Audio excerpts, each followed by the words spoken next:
El 14 de febrer, Dia dels Enamorats, s'ha convertit en una data especial no sols per a fer regals a la vostra parella, també per a comprar dolços, pastissos i menjar-los amb la vostra mitja taronja. Avui visitem la Federació Gremial de Forners i Pastissiers de València, on els alumnes aprenen a fer reposteria.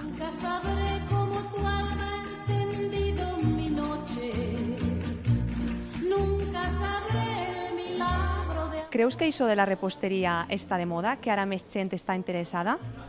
Home, és una cosa que la veritat és que no ha passat mai de moda, que sempre el dolç sempre petix. Però sí que està més de moda també la pastisseria no nostra, sinó el fondant aquest que fan i les perestes de sucre, que després tampoc és lo tradicional nostre, que és més base bescuit i base més sucres i aquestes tortades. Els cursos que fem són de formació contínua, són per a professionals que porten tota la vida treballant però no han disposat del temps i han tingut que aprendre sobre la marxa, i nosaltres el que fem és polir una miqueta més els detalls que poden no haver-se ensenyat a base de treballar.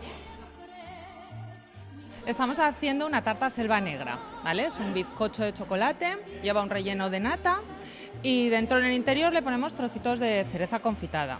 Va todo almibarado con un almíbar con kirsch, ¿vale? Luego lo que es la decoración y demás.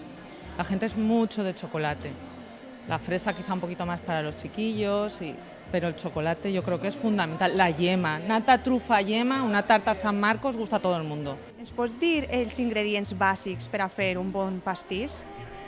A ver, lo principal serían unos huevos frescos. Es importante que siempre procuremos tener los elementos que vamos a utilizar a temperatura ambiente, ¿vale? Así conseguimos que el bizcocho suba de mejor manera.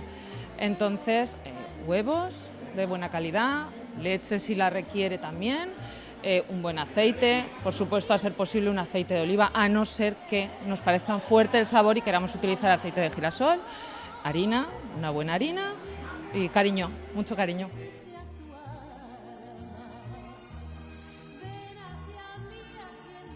Si encara no sabeu com sorprendre al vostre enamorat, una bona idea és iniciar-se amb la reposteria.